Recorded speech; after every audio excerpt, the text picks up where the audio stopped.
Hi everyone, नमस्कार। स्वागत है द नेक्स्ट थॉट के एक और ज़बरदस्त एपिसोड में। मैं हूं आपका दोस्त अभिषेक और आज हमारे साथ है एक खास मेहमान जिनका नाम है आशीष शर्मा सर, जो कि जेके लेटेस्ट इन्फो के फाउंडर है। तो उनके साथ हमने बात की है हर एक सवाल जो हर एक एस्पिरेंट के मन में हमेशा रहता है। तो उनसे हमने एक काफ़ी अच्छे सवाल पूछे हैं। तो आइए बात करते हैं आशीष सर के साथ।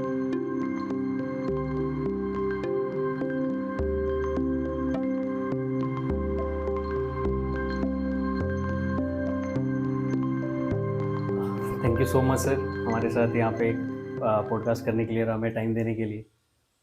थैंक यू, आपको भी आपने इनवाइट किया और बेस्ट विशेस आपको और आपकी पूरी टीम को। Thank you sir.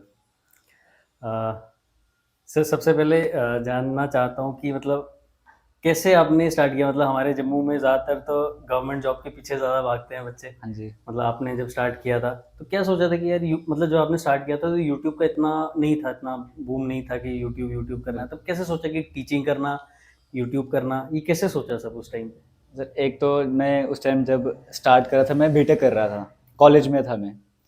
तो कॉलेज में था तो मेरे मेरे फ्रेंड ने प्लान करा कि हम एक चैनल बनाते हैं। क्योंकि मेरा क्या था, वहाँ पे जब मैं कॉलेज में पढ़ता था, कुछ स्टूडेंट मेरे पास आते थे, दोस्त ही मेरे पास आते थे, ये समझ नहीं आ रहा मुझे समझा दे। तो मैं उनको समझाता था, वो कहते हैं तुमने बड़े आसानी से समझा दिया, क्लास में समझ नहीं आ रहा था। तो मुझे लगा कि एक काम करते हैं, यूट्यूब पर ही स्टार्ट कर देते हैं पढ़ाना। मैंने मेरे फ्रेंड ने प्लान किया, तो हमने स्टार्ट किया था चैनल। हालांकि 3-4 दिन किया तो कुछ व्यूज़ वगैरह आए नहीं, हमने बंद कर दिया था। अच्छा। फिर कॉलेज के फाइनल ईयर में मैंने दोबारा से स्टार्ट किया था। तो वहाँ से थोड़ा कंटिन्यू चलता गया, तो मुझे लगा कि थोड़ा सा अर्निंग वगैरह भी हो जाएगी, तो कॉलेज में पढ़ूँ, खर्चा भी निकाल दूंगा अपना। अच्छा। इस सोच के साथ स्टार्ट किया था। लेकिन जो आज जेके latest info channel Jammu Kashmir वाला, तब वो नहीं था, दूसरा चैनल था। उसका नाम था तब इंजीनियर आशीष। आज के अच्छा। टाइम पे उसका नाम है डिफेंस एंड एसएससी एग्जाम। अच्छा, आपने हाँ। डिफेंस दूसरा हाँ। Channel defence. तब मेरी सोच है कि ये भी थी कि जम्मू कश्मीर का अगर मैं कंटेंट बनाऊंगा तो जम्मू कश्मीर में बच्चे कितने देख लेंगे। हम्म। ऑल इंडिया में बच्चे ज़्यादा होंगे, हाँ। तो ज़्यादा व्यूज़ आएंगे, दिमाग में ही चल रहा हाँ। था। लेकिन एक बात मैंने सीखा है जब मैंने जेके लेडीज में स्टार्ट किया, कि हमें ये नहीं सोचना चाहिए कि बड़ी ऑडियंस होगी तभी हम कुछ कर पाएंगे। आप छोटी ऑडियंस को भी अच्छा कंटेंट प्रोवाइड करोगे तो भी आप ग्रो कर जाओगे। और ग्रोथ की बात ये होती है कि आप दूसरों के बारे में जब सोचते हो ना, जब मैंने चैनल बनाया जेके लेटेस्ट में बोला, जी। अपने बारे में नहीं सोचा था कि मुझे कुछ बेनिफिट होगा। तब मैंने सोचा कि जम्मू कश्मीर के जो बच्चे हैं ना, इनका बेनिफिट होना चाहिए। जब मेरी ये मेंटालिटी रही ना, तब मेरा चैनल ग्रो हुआ था।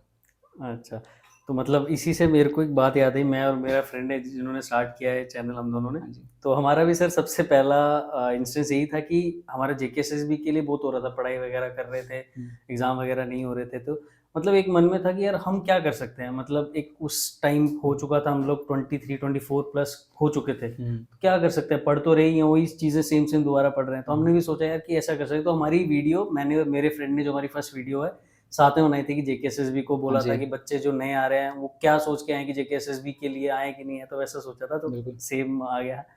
तो सर जो आपकी पहली पेमेंट थी यूट्यूब की, वो कब आई थी? कितना टाइम बाद, कितना मेहनत और मशक्कत करने के बाद वो पेमेंट आई मैं थी? आपको बताता हूँ, दोनों चैनल का बताता हूँ आपको। जी। जो मेरा पहला चैनल था, उसकी पेमेंट मेरी कोई 7 to 8 मंथ के बाद आई थी। अच्छा। उसमें क्या करता था, कहीं पर भी जाना, कोई भी मिल जाएगा, उसका मोबाइल लेना, चैनल को सब्सक्राइब कर लेना। अच्छा। ये हर एक रिलेटिव्स के फ़ोन में ऐसे किया। लेकिन मैंने आपको कहा ना, जब आप दूसरों के बारे में सोचते हो ना, तो आपको बेनिफिट मिलता है। जेके लेटेस्ट इन्फो की जो पहली पेमेंट थी मेरी, वो 3 या 4 महीने के बाद आ गई थी, और कंटिन्यू आ रही थी उसके बाद, मंथली बेसिस पे आ रही थी।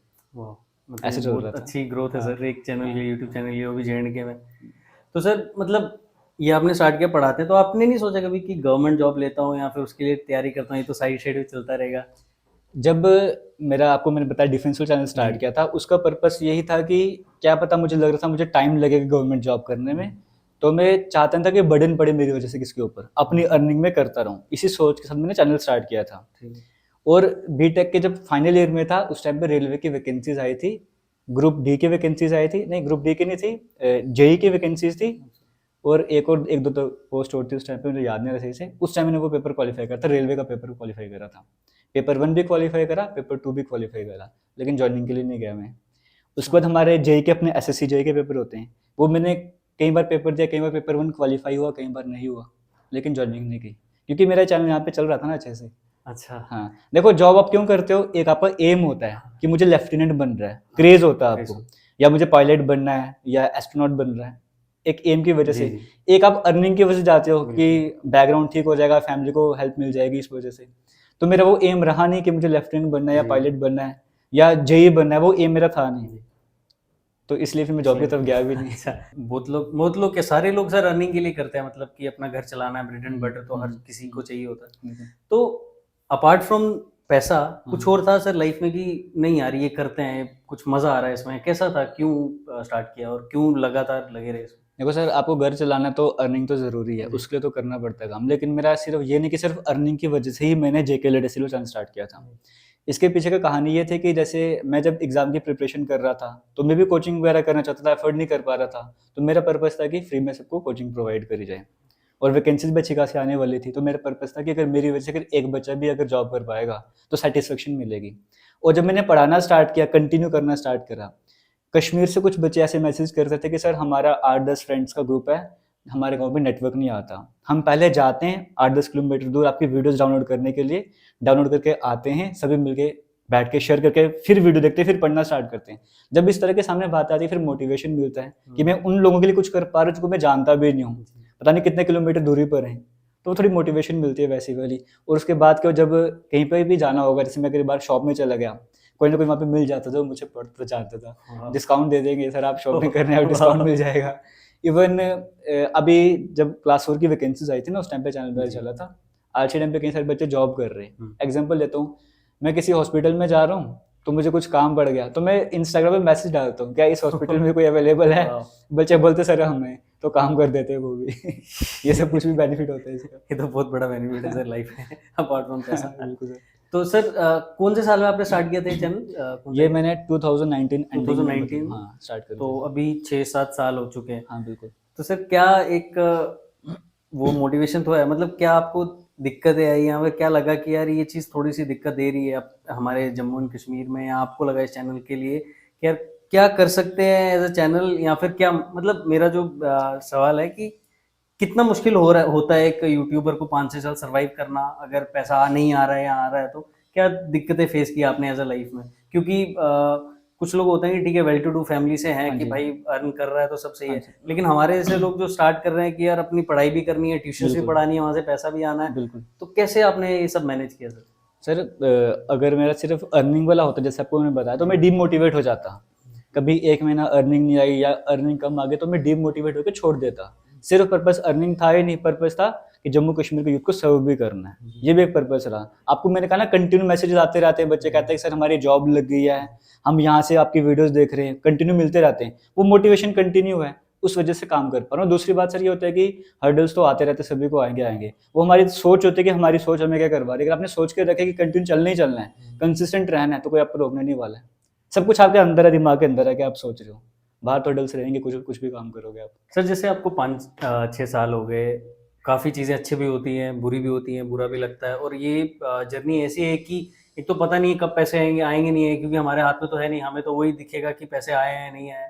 तो मतलब इसके अलावा मतलब जो भी हर्डल्स है इस 5 से साल में, मतलब सिर्फ ऐसा ही नहीं है ना सर कि एक यूट्यूब ही है कि उसके ऊपर हम बैठे हुए हैं, आपकी इंटरेक्शन तो सीधा बच्चों से है, हाँ जी। बच्चे आपके साथ पढ़ते हैं, आपके साथ खुश होते हैं, कुछ नाराज भी होंगे, कुछ ऐसे इंस्टेंस है जिसमें आपको लगा कि यार नहीं यार छोड़ देता हूँ अभी, ये इनके लिए मैं कुछ कर रहा था, अभी ये कुछ ज़्यादा ही हो रहा है, मेरी लाइफ है, तो ऐसा कुछ इंस्टेंस हुआ है लाइफ में? बिल्कुल सर, इवन जब क्लास 4 की मैं बात करूँगा तो पढ़ाना स्टार्ट किया था, तो मैं दिन रात मेहनत कर रहा था। मतलब बच्चों के लिए कोशिश कर रहा था कि free test series, free MCQs, जितना फ्री हो सकता, इवन सब सारा कंटेंट फ्री रखा हुआ था मैंने। तो जब एग्जाम का डे आया, तो जिन बच्चों को पेपर अच्छा नहीं हुआ उनको ब्लेम करना किसी न किसी के ऊपर कि पेपर एग्जाम अच्छा नहीं हुआ। तो मैक्सिमम बच्चे क्या कर रहे हैं, वो मुझे ब्लेम कर रहे हैं, मैसेज कर रहे हैं आपको पढ़ाया हुआ कुछ नहीं आया, ये ऐसे वैसे कर रहे हैं।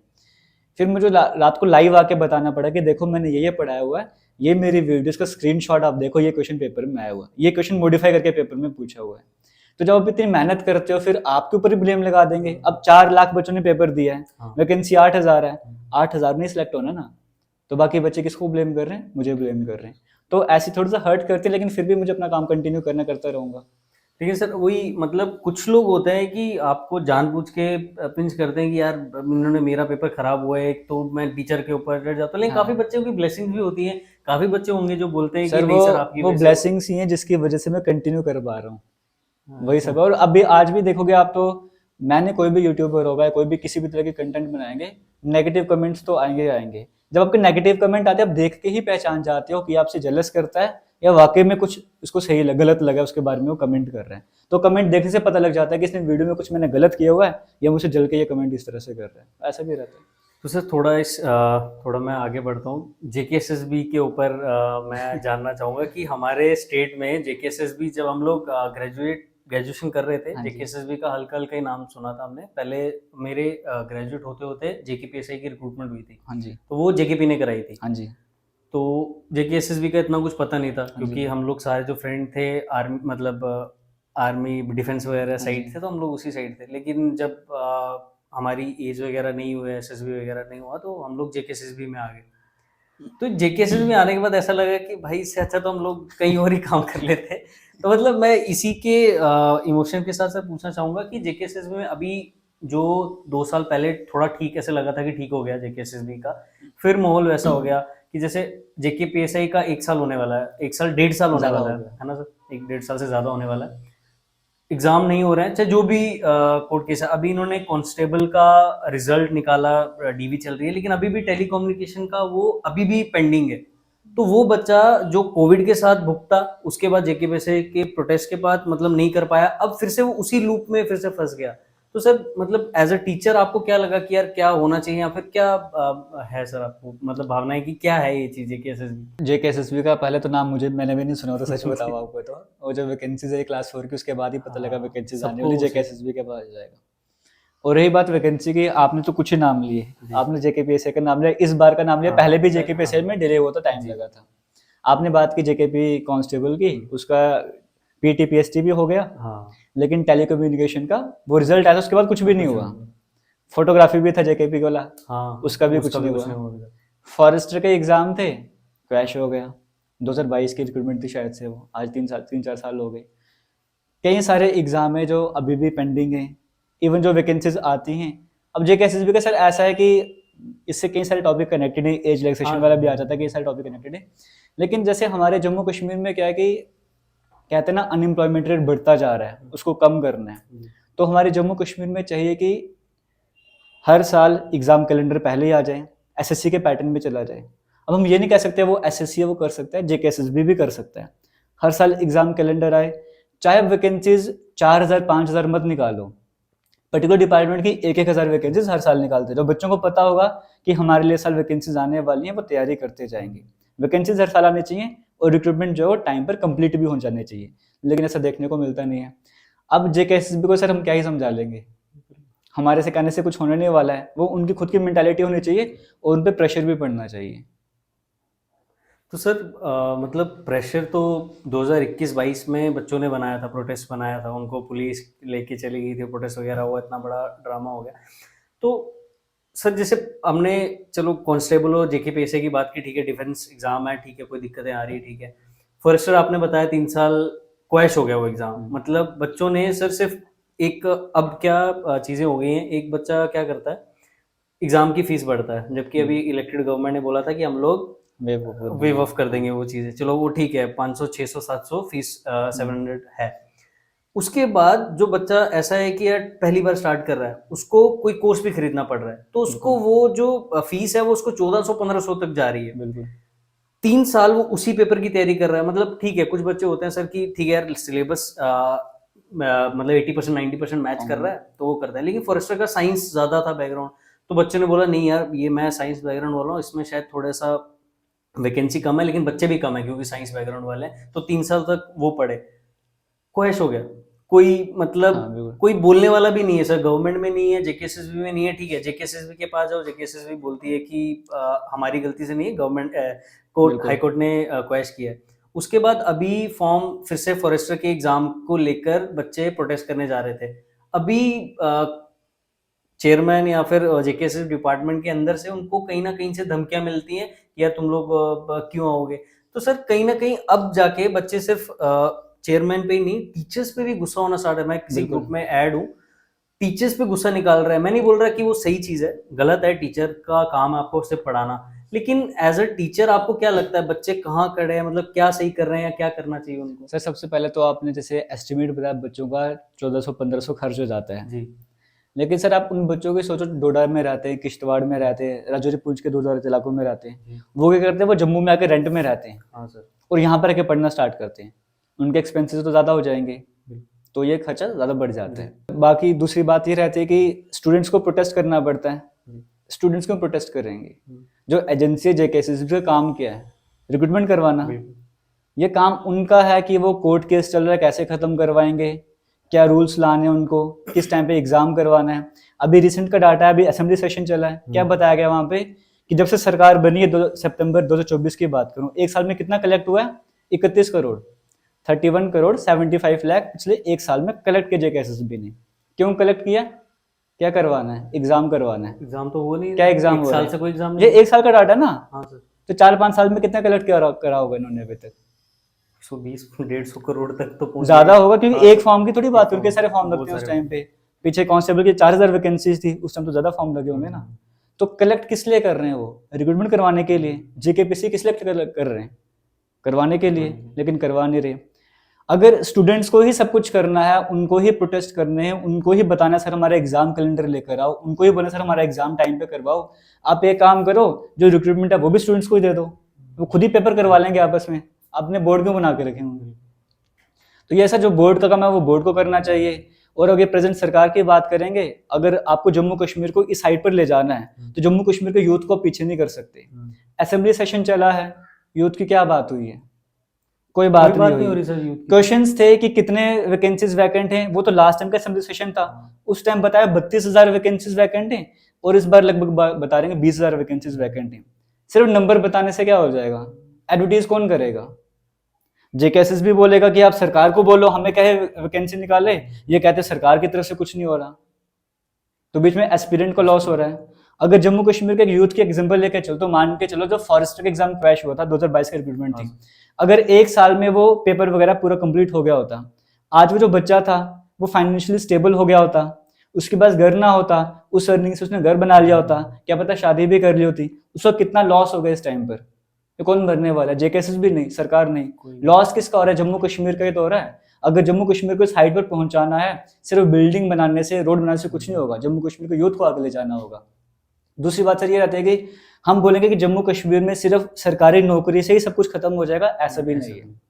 सरकारी नौकरी कितनी आ जाएगी? 30,000 32,000, पॉपुलेशन 1.5 करोड़ से ऊपर है, पूरे जम्मू कश्मीर की बात कर रहा हूँ। लेकिन सिर्फ 30,000 नौकरी भी अगर आप दे दोगे, उससे भी कुछ फर्क नहीं पड़ेगा। इम्पैक्ट पड़ेगा लेकिन बहुत बड़ा चेंज नहीं आने वाला। उसके लिए क्या जरूरी है? प्राइवेट सेक्टर में भी जाना पड़ेगा। आज आप मुझे बताओ सर, जम्मू कश्मीर में कोई एप्लीकेशन है, बेटिंग ऐप है, वहां पे कोई 1 करोड़ जीत के आ रहा है, पूरे जम्मू कश्मीर में खबर फैल रही है यार इस बेटिंग ऐप में जाओ 1 करोड़ रुपए आपको मिल जाएंगे, पूरे मीडिया में खबर फैलती है, हर जगह चर्चा होती है। आप मुझे सर बताओ कोई एग्जाम्पल आपके पास है? कोई बोलेगा जम्मू कश्मीर का लड़का इसने इनिशिएटिव लिया, ये पर्टिकुलर इसने, जैसे मान के चलो कोई सेक्टर है, एग्रीकल्चर का सेक्टर, इसमें इसने काम किया या ग्रो कर गया है, आप सभी भी इसके एग्जाम्पल से सीखो, आप भी ये एग्रीकल्चरल सेक्टर में आओ, फिशरीज वाले सेक्टर में आओ। ये एग्जाम्पल हमारे सामने है? नहीं है। तो वो हम सभी किसकी तरफ भागेंगे? सरकारी नौकरी की तरफ। क्यों? हमारे फ्रेंड सर्कल में, हमारे रिलेटिव्स में क्या होते हैं, बोलते देखो वो इंस्पेक्टर लगे हुए हैं, वो सब इंस्पेक्टर हैं, वो जूनियर असिस्टेंट हैं।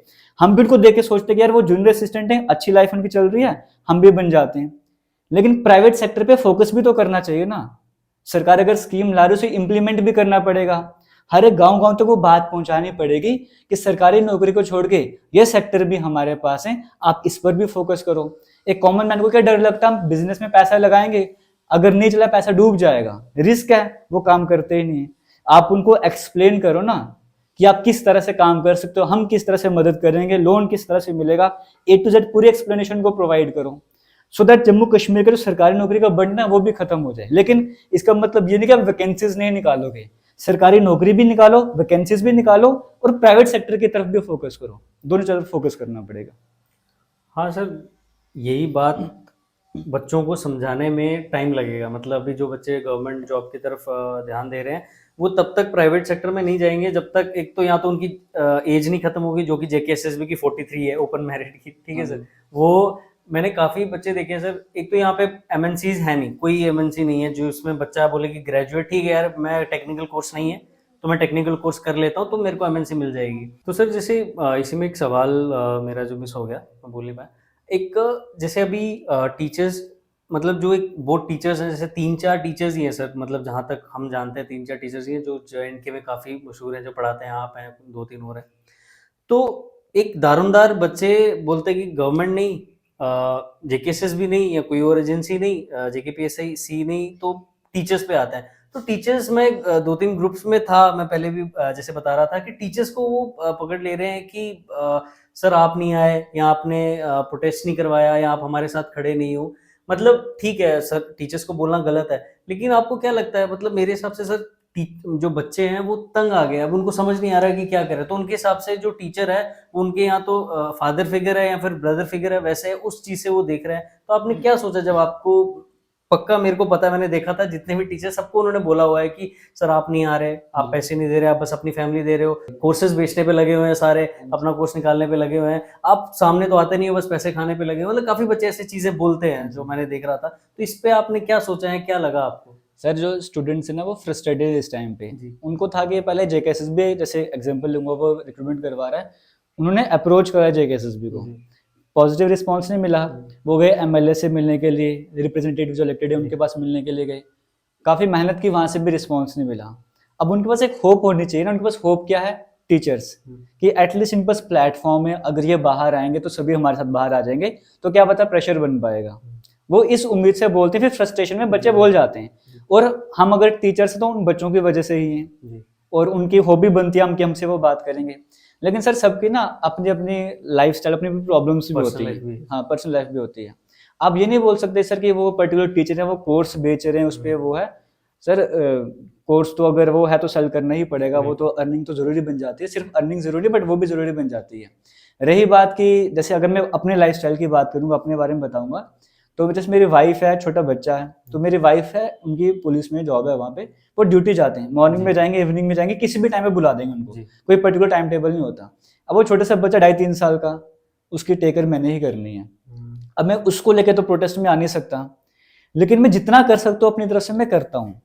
मैं कोशिश करता हूँ कि डेली बेसिस में मैं वीडियो बनाऊं, इस पर मैं बातचीत करूं कि ये प्रॉब्लम है, इस पर बच्चे भी कमेंट करते हैं, मैं उनको सोल्यूशन, तो मीडिया में जाके भी बात करो, और आवाज जितना मेरी तरफ से बन पाता है या अपने लेवल पे जिससे मैं बात कर सकता हूँ, कोशिश करता हूँ बात निकालने की, कहाँ पर प्रोसेस पहुंचा, मैं वो कोशिश करता हूँ, अपनी तरफ से पूरे एफर्ट्स लगा रहा हूँ। अब होता है क्या सर, जब मैं वीडियो भी बना रहा हूँ, डेली बेसिस पे वीडियो बनाना स्टार्ट करूँगा, बच्चे बोलेंगे व्यूज के चक्कर में ये वीडियो बना रहा है। सर यूट्यूब में ऐसा है कि आपको 1000 व्यूज मिल जाएंगे, आप ये मत सोचो आप करोड़पति बन जाओगे।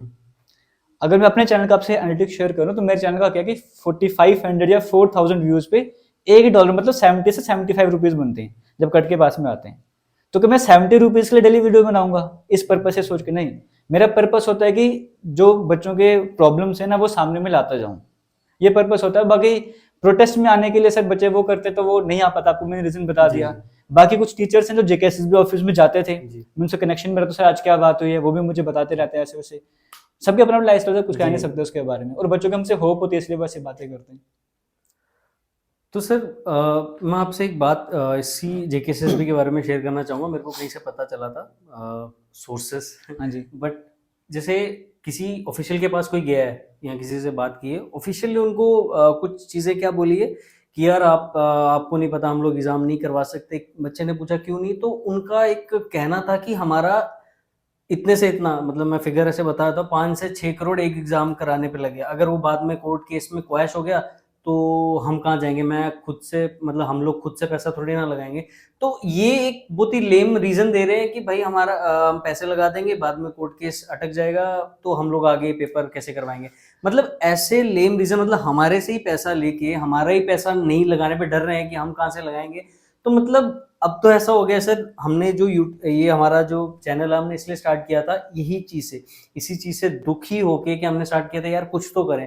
प्रोटेस्ट हो नहीं रहे हैं, कितने प्रोटेस्ट कर, 10 बंदे मिलके सब प्रोटेस्ट नहीं कर सकते, पुलिस वाले उठा के लेके जाएंगे। मतलब फिर से वो वाला प्रोटेस्ट करना जो 2021-22 में हुआ सर, वो तब इसलिए हुआ था, एक तो इकट्ठी वैकेंसी आई थी और एग्जाम हो चुका था, और सारे बच्चे ऑलमोस्ट, अगर 1200 बच्चों की वैकेंसी थी तो कम से कम 10,000 बच्चे उम्मीद में थे कि यार रनिंग निकाल लेंगे, तो इसलिए बच्चा इकट्ठा हो गया था। अभी सब 50 वैकेंसी, 200 वैकेंसी, 250 वैकेंसी, तो इकट्ठा होने के चांसेस बहुत कम है इस समय, तो इसलिए लोग इकट्ठा नहीं हो रहे। लेकिन अब जब हम लोग आगे जाके किसी ऑफिशियल से बात कर रहे हैं, हम अपना यूट्यूब पे जा रहे हैं, मेरा एक फ्रेंड है उसने बोला था बच्चा क्या करेगा कि हाई कोर्ट भी जाएगा, जेकेएसएसबी ऑफिस भी जाएगा, गवर्नमेंट बिल्कुल। के पास भी जाएगा, एमएलए के पास भी जाएगा, एक्सएमएलए के पास भी जाएगा, यूट्यूब चैनल भी चलाएगा कि भाई कुछ तो कर लो, कि कोई तो वॉइस वहां तक पहुंचे। और जब जाके कोई सेशन स्टार्ट होता है हमारा, तो यूथ की कोई बात नहीं हो रही, और जो भूले भटके यूथ की बात करते हैं, या तो वो जेल में होते हैं या तो उनको गायब कर दिया जाता है, कोई सुनवाई नहीं होती। तो आपको क्या लगा सर कि मतलब क्या किया जाए? मतलब बिल्कुल भी कुछ आइडिया नहीं है कि मतलब एक मेरे तो सवाल भी जेकेएसएस में खत्म हो गए हैं, क्योंकि घूम घूम के वही सवाल है, 5 साल में कुछ चेंज नहीं हुआ सर। सर मेरा ये मानना है कि अगर मैं आज प्रोटेस्ट भी करने बैठता हूँ यहाँ पर, मेरे साथ 100 बच्चे भी प्रोटेस्ट करने के लिए आ जाएंगे, तो उससे खास इंपैक्ट नहीं पड़ने वाला है। उठा के ले जाएंगे, मेरे को जेल में डाल देंगे, थोड़ी देर के अंदर बिठा देंगे, ग्राउंड वगैरह में ये कर लेंगे।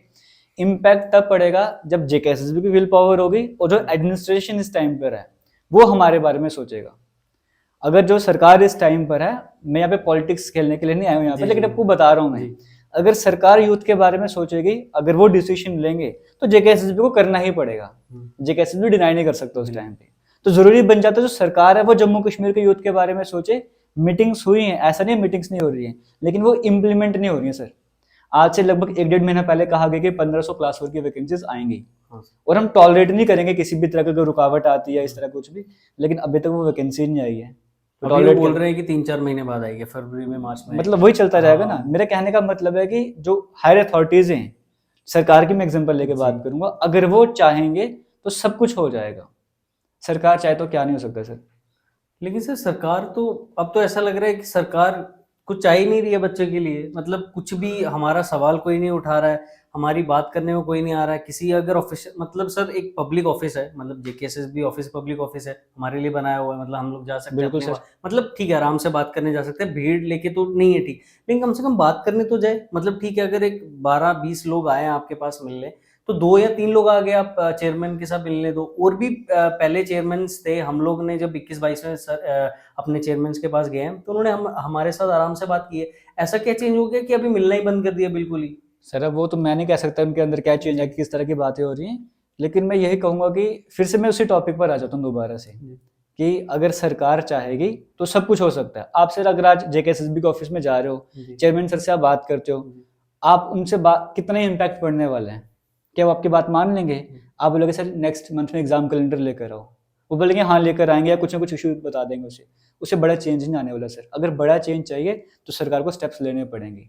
मैं तो कहता हूँ कि जम्मू कश्मीर यूथ के लिए सेपरेट सेल बन जाना चाहिए, जैसे डिपार्टमेंट बनते हैं ना, सेपरेट यूथ स्पोर्ट्स का अलग बन जाता है, एजुकेशन का अलग बन जाता है। जम्मू कश्मीर के यूथ के लिए डिपार्टमेंट बनना चाहिए, जिसमें सरकारी नौकरियों पे भी फोकस करा जाए और प्राइवेट सेक्टर पे भी फोकस करा जाए, कि किस तरह से सरकारी नौकरी टाइम पर आती जाए, और प्राइवेट सेक्टर मेरा ये नहीं कि एमएनसीज की मैं यहाँ पर बात करता हूँ, हमारे जम्मू कश्मीर में एग्रीकल्चर, हॉर्टिकल्चर ये बड़े अच्छे तरीके से चलते हैं, कि किस तरीके से हम जम्मू कश्मीर के यूथ को इस सेक्टर पे भी ला सकते हैं। एक प्रॉपर इस तरह का डिपार्टमेंट बन जाना चाहिए, मेरी तो ये सोच है सर। फिर वो डिपार्टमेंट जाने वो किस तरह से काम करना है। और अभी जेकेएसएसबी है, हम जेकेएसएसबी को नहीं समझा सकते उन्होंने कैसे काम करना है, कितना खर्चा वो कर रहे हैं पेपर करने में। हमारा काम है फॉर्म अप्लाई करना, एप्लीकेशन फी देना, वो हमने दे दी, एग्जाम की तैयारी करना, एग्जाम करना, हमारा सिर्फ इतना काम है। बाकी एग्जाम कैसे करवाना है कैसे नहीं करवाना वो जेकेएसएसबी का काम है, हम उनको समझा नहीं सकते, वो उनको करना पड़ेगा। विल पावर चाहिए सर। तो सर एक सवाल मैं इसको ऐसे फ्रेम करना चाहूंगा कि आपको अगर 1 महीने के लिए या मान लो 1 साल के लिए चेयरमैन बना दिया जाए, जेकेएसएसबी का चेयरमैन बना दिया जाए, तो आप क्या चीजें हैं जो, मतलब क्या चीजें आप चेंज करना चाहोगे, क्या कर सकते हो जो ये चीजें हो रही हैं 5-6 साल से, जब से हमने देखा क्लास 4 का जब से स्टार्ट हुआ 2019 से, क्या क्या चेंज करना चाहोगे, क्या क्या कर सकोगे सर? सर पहले तो मैं दिन रात मेहनत करूंगा कि जेकेएसएसबी का पूरा स्ट्रक्चर चेंज कर सकूं, लेकिन ओवरऑल को इतना बताऊंगा, अगर मुझे बना दिया जाए तो मैं ये रीजन नहीं दूंगा कि ये नहीं हो सकता वो नहीं हो सकता, मैं इस पर काम करूंगा किस तरीके से मैं हर साल एक एग्जाम कैलेंडर ला सकूं, जो भी रिक्रूटमेंट का प्रोसेस स्टार्ट करूंगा मैक्सिमम 1 से 1.5 साल में उसको कंप्लीट कर सकूं। वैकेंसीज रेगुलर बेसिस पे आते रहे, मतलब एग्जाम कैलेंडर आता रहे, और पीछे जितनी भी वैकेंसीज एडवर्टाइज हुई थी जिनके एग्जाम नहीं हो पाए उनके एग्जाम करवाया जाए। और इस पर भी फोकस करूंगा, कोई भी जब नई वैकेंसी आती है वो कोर्ट तक ना पहुंचे, उसमें क्या ड्रॉबैक्स रहते हैं, क्यों वैकेंसी एडवर्टाइज होने के बाद वो कोर्ट पर पहुंचे। जैसे नायब तहसीलदार की वैकेंसीज थी, सिंपल था, आपने सिर्फ उर्दू को मैंडेटरी कर दिया है तो वो कोर्ट तक बात पहुंचनी ही पहुंचनी थी, पहले क्लियर था। तो इस तरह की बातों से कैसे इसको कैसे हर्डल को साइड करा जाए, इस पर पहले सोच विचार कर लेनी और एडवर्टाइजमेंट निकालनी। अब इस वजह से डिले नहीं करवाऊंगा, सिंपल लैंग्वेज में कहूंगा, एग्जाम कैलेंडर हर साल आएगा, मतलब वैकेंसी हर साल आएगी, जो भी प्रोसेस स्टार्ट होगा वो 1 से 1.5 साल के अंदर कंप्लीट हो जाएगा। ये रहने सिंपल सा इतना सा काम करना है। लेकिन सर मतलब आप किसी बच्चे को या कोई भी किसी बच्चे को कोर्ट जाने से नहीं रोक सकते, उनका नहीं रोक एक सकता। मूलभूत अधिकार है, नहीं रोक सकता फंडामेंटल सर। राइट है। लेकिन अब जब कोई बच्चा कोर्ट में गया तो कोर्ट से वो स्टे लेके आ जाते हैं, बिल्कुल तो अब कोई क्या कर सकता सर, है? मेरे कहने का मतलब है, फॉर एग्जांपल जैसे एग्जांपल लेके चलते हैं, जेकेपी एसआई की बात करता हूँ। जी एज रिलैक्सेशन कितनी थी? 28 साल की, हाँ जनरल कैटेगरी के लिए। आपने कांस्टेबल का रिलैक्सेशन था, वो तो केस खत्म हो गया, कहा कि इतनी हाँ। रिलैक्सेशन रहेगी, बढ़ा नहीं सकते। अगर आप रिक्रूटमेंट 1 साल में करवा ही नहीं पा रहे हो, आपको 4 साल लग रहे हैं रिक्रूटमेंट कंप्लीट करने में, 3 साल का टाइम लग रहा है। किसी ने 28 साल की उम्र में फॉर्म भरा, जब तक वो ट्रेनिंग सेंटर में जाएगा वो 31-32 साल का हो जाएगा, तो बात तो वही पहुंच रही है ना। तो इससे अच्छा पहले अब रिलैक्सेशन प्रोवाइड कर दो बच्चों को, 30 साल की रिलैक्सेशन वगैरह कर दो। वो केस नहीं, अगर पहुंचेगा भी तो बाद में वैलिड रीजन होंगे, जल्दी से केस आप खत्म करवा सकते हो। हाँ। एक मुझे सिंगल अकेला मेरा एफर्ट नहीं होगा, मेरी टीम होगी पूरी इस बारे में सोचेगी, टीम का एफर्ट होगा। मैं टीम को अपनी सोच बताऊंगा, मेरी ये थिंकिंग है, जो भी करना है 1-1.5 साल के अंदर खत्म कर देना है। टीम मिलकर काम करेगी और मेरे साथ पूरी टीम को भी काम करना पड़ेगा। तो सर आपके पास मतलब अभी तक आपके पास कोई सबसे दुख वाला बच्चा कोई आया है जिसे आपको लगे कि यार अब तो इनके पास कोई चारा नहीं है? मतलब मैं ये सवाल पूछने का ये एक तरीका इसलिए पूछ रहा हूँ ताकि ऑडियंस को तो चलो ठीक है, क्या पता गवर्नमेंट के पास ये वीडियो पहुंचे, उनको पता चले कि इतना बड़ा दुख, अब बच्चा क्या करेगा। मतलब ये मेरा हर वीडियो में सवाल होता है कि बच्चा ग्रेजुएशन करके मास्टर्स करके स्विगी जो जोमेटो जो भी डिलीवरीज ऐप है वहां पे 10,000 12,000 की जॉब करेगा क्या? मतलब क्या कर सकता है? तो कोई ऐसा कोई बच्चे आपको दिखा हो कि भाई ये इनका दुख तो अलग ही है। सर आपको मैं बता रहा हूँ, जैसे डिवाइड करते हैं तो लड़कियां एक लड़के, बॉयज और गर्ल्स के जी सेक्शन की बात ठीक करेंगे। है। गर्ल्स की बात करेंगे, अगर वो ग्रेजुएशन कर रही हैं तो फैमिली का प्रेशर, मैक्सिमम फैमिलीज का प्रेशर होगा कि शादी करनी है, और सभी लड़के चाहेंगे कि हमारी शादी हो जाए, वो स्टैंड होना चाहेंगे, पहले खुद की जॉब वगैरह करना चाहेंगे, उनके ऊपर अलग से प्रेशर रहेगा। लड़कों की बात करेंगे, लड़कों का ऐसा है कि जिनका फैमिली बैकग्राउंड अच्छा नहीं है, उन्हें क्या करना है, उन्हें कोई प्राइवेट सेक्टर में काम भी करना है, साथ में पढ़ाई भी करनी है, और एक फ्रस्ट्रेशन भी झेलनी चाहिए एसएसबी की, एग्जाम नहीं हो रहे, कोचिंग वगैरह लेनी है, ये पूरा प्रोसेस चलता रहता है। कुछ बच्चे सर ऐसे आते हैं जो मैसेज करते हैं, सर अब कुछ भी नहीं बचा है, इवन कुछ सुसाइड जैसी बातें कर लेते हैं। कुछ बच्चे ऐसे हैं आज के टाइम पे जम्मू कश्मीर में ड्रग्स की तरफ चले गए हैं। कहने में तो बात छोटी लगती है कि हाँ सिर्फ ये बच्चों तक ही कनेक्टेड है बात, कि जेकेएसएसबी एग्जाम नहीं हो रहे, एक बच्चा पेपर नहीं दे पा रहा है, वो फ्रस्ट्रेशन में है। 100 में से अगर 10 बच्चे ड्रग्स के सेक्टर में चले गए, ड्रग्स मतलब इस सेक्टर में अगर वो चले जाते हैं, वो अपने साथ कितनों की लाइफ को इम्पैक्ट करने जा रहे हैं, पूरी फैमिली पूरे एरिया को इम्पैक्ट करने जा रहे हैं। तो कितना बड़ा इम्पैक्ट पड़ रहा है। अगर एक बच्चा भी सुसाइड करता है, कितना बड़ा इम्पैक्ट पड़ता है। और सर एक छोटी सी बात और आपको बताऊंगा, मान के चलो आप अपनी फैमिली में आपने किसी पर्टिकुलर एग्जाम की तैयारी करना स्टार्ट किया, अपने फॉर्म अप्लाई कर लिया, जो आपकी फैमिली में छोटे हैं, आपके भाई का बेटा है, आपकी मासी का लड़का, जो भी आपको रोल मॉडल समझते हैं, आपकी तरह बनना चाहते हैं, वो कहते हैं भैया हैं वो इस एग्जाम की तैयारी कर रहे हैं, मैं भी इनकी तरफ बनना चाहता हूँ, वो बड़ी मेहनत करती है, सुबह से रात तक पढ़ते रहते हैं। जब वो देखें कि भैया जी ही 3 साल से पढ़ रहे हैं, घर में बैठे हुए हैं, तो उनकी थिंकिंग कहाँ पर जाएगी। इम्पैक्ट बड़े लेवल पर पड़ता है, इसको समझने की जरूरत है सर। तो सर अभी हमें सुनने को क्या, ये तो हमने पूरा सहा भी है कि रिजर्वेशन 50% से होती 45 40 35, मतलब हॉरिजॉन्टल वर्टिकल सब मिला के जनरल, अगर पुलिस की कोई भी भर्ती है, रिक्रूटमेंट है, 35 से नीचे चली जाती है जनरल वालों की, मतलब जो वैकेंसी रहती है। तो उस पे मतलब जो बच्चे हैं जनरल वाले वो बोलते हैं कि यार हम लोग गलती होगी जनरल में पैदा होके। तो इस पे आपको कोई बच्चे मैसेज करते हैं, आपको क्या लगता है कि इस पे क्या होना चाहिए? मतलब ये बोल रहे हैं रिजर्वेशन पॉलिसी चेंज हो रही है, लेकिन अभी जो बच्चों ने सहा है उस पे मतलब कोई कमेंट? सर गलती तो हो गई जनरल कैटेगरी में आके। दूसरा सर ये रहता है कि आप जब किसी नई कैटेगरी को ऐड करते हो ना, तो बड़ी पॉपुलेशन उस कैटेगरी की ऐड हो जाती है। आपने एक बार उनको ऐड कर दिया, बाद में अगर आप उनको डिनाई करोगे वो भी गलत हो जाएगा। लेकिन पहले सोच विचार करना चाहिए, और जनरल कैटेगरी की जो भी हालत करके रखी हुई है इसमें सुधार करना जरूरी है। जनरल कैटेगरी सिर्फ ये नहीं कि एक वैकेंसी कम आ रही है, और भी कई सारे सेक्टर होते हैं। आपको एप्लीकेशन फॉर्म देनी है, फीस ज्यादा देनी पड़ेगी, एज लिमिट आपकी कम हो जाएगी। हर एक सेक्टर में जनरल कैटेगरी को पीछे रखा गया है। आज के टाइम में जनरल कैटेगरी कहाँ चली गई है? पिछड़े वर्ग में चल गई है। तो सर सोचना पड़ेगा उसके लिए सर। मतलब अब आप मतलब ये हमारी जो डिस्कशन हुई है, तो सर ये जेएंड के यूथ का फिर क्या फ्यूचर है? अगर गवर्नमेंट जॉब नहीं है, प्राइवेट यहाँ पे है नहीं इतना प्राइवेट सेक्टर, तो आपको क्या लग रहा है कि कुछ अच्छा आपको दिख रहा है या फिर हो सकता है, या फिर क्या हालत है अभी यूथ की जो अभी? सर ऐसा है कि जम्मू कश्मीर में ऐसे नहीं कि वैकेंसीज नहीं है, प्राइवेट सेक्टर बिल्कुल भी नहीं है, वैकेंसीज भी हैं। अभी तो डाटा है 32,000 वैकेंसीज हैं, 32,000 वैकेंसीज कम नहीं होती। अगर वो वैकेंसीज एडवर्टाइज होंगी तो क्या बच्चे खुश नहीं होंगे? बिल्कुल होंगे। अभी 200-300 वैकेंसीज आ रही है, बच्चे उसमें अप्लाई करते हैं। जब वैकेंसीज 32,000 की जगह 15,000 वैकेंसीज भी आएंगी, थोड़ी राहत मिलने वाली है। तो एक तो वैकेंसीज आनी चाहिए, अगर आएंगे तो इम्पैक्ट पड़ने वाला है। दूसरी तरफ जैसे आपको मैंने कहा प्राइवेट सेक्टर की तरफ फोकस करना चाहिए, उस पर सरकार को पहले स्टेप्स लेने पड़ेंगे, बड़े सिंपल लैंग्वेज में सबको समझाना पड़ेगा, सिंपल लैंग्वेज में कि आप क्या क्या कर सकते हो, कैसे कर सकते हो। दोनों तरफ काम करना पड़ेगा। हम ये नहीं बोल सकते कि है नहीं है, बट उस पर काम करना पड़ेगा, उसको इम्प्लीमेंट करवाना पड़ेगा। तो सर एक आखिरी मतलब सवाल बच्चों के लिए, आप बच्चों को लास्ट कोई एडवाइस देना चाहते हैं कि उनको क्या करना चाहिए अब जो प्रिपरेशन कर रहे हैं या फिर सोच रहे हैं क्या करने का, तो जो नए आ रहे हैं जेकेएसएस में उनको भी और जो प्रिपेयर कर रहे हैं उनको भी? सर जो नए आ रहे हैं उनको तो मैं यही बोलूंगा कि आप पहले डिमोटिवेट मत हो जाओ दूसरों को देकर, आप अपनी प्रिपरेशन कंटिन्यू रखो। और मैं एक ये भी एडवाइस देता हूँ कि आप ना कोई नया स्किल्स भी सीखते जाओ। स्किल्स इन द सेंस कि कुछ भी हो सकता है, वो टाइपिंग का स्किल ले लो आप, या स्टेनोग्राफी का ले लो, या आप आजकल चैट जीपीटी एआई का ज़माना है, आप एआई के स्किल्स वगैरह सीख लो। या इवन हटके थोड़ा सा, जैसे हम बोलते हैं ना ये आईटीआई वगैरह करते हैं, वो भी एक तरह का स्किल ही है। इस तरह के स्किल भी एक्वायर कर लो, वो भी आपको काम आने वाले हैं। एग्जाम की तैयारी आप कंटिन्यू करते जाओ। अगर आपको लगता है कि मुझे एग्जाम ही देना है, तो आप एक काम करो, आप थोड़ा एसएससी को भी अप्रोच कर लो, रेलवे को भी अप्रोच करो, क्योंकि जनरल अवेयरनेस इंग्लिश वगैरह जो बेसिक रहता है आपको वहां पर भी पढ़ना होता है। और एसएससी जैसे एग्जाम आपको पता है हर साल होना ही होना है, तो उससे भी कंटिन्यूटी मेंटेन रहेगी, आप लगातार पढ़ते जाओगे। और अगर आपको जॉब ही करनी है तो अगर एसएससी में भी चलोगे तो कई फर्क पड़ने वाला है, फिर बाद में जेकेएसएस भी एग्जाम दे देना। तो ये मैसेज है कि आप हार मत मानो, कंटिन्यू मेहनत करते रहो, सब कुछ हो जाएगा। तो सर आपका एक मेरे लिए एक इंटरेस्टिंग सवाल है, आपकी फैमिली लाइफ में आपकी वाइफ आपने बोला कि गवर्नमेंट पुलिस में आई थिंक हाँ वो जी, है ना, हाँ जी।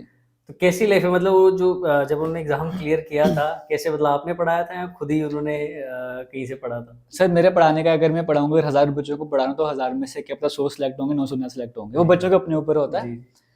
ये है कि जो हम सोचते हैं कि हमारी जॉब लग जाएगी तो सब कुछ ठीक हो जाएगा। जी। जैसे भी बच्चे सोच रहे हैं कि अगर जॉब लग जाएगी, लेकिन लाइफ में स्ट्रगल कभी खत्म नहीं होते। अब मैं अपने वाइफ का एग्जांपल लेके चलूंगा, जॉब लगी, उसके बाद ट्रेनिंग पीरियड चला 1 साल का।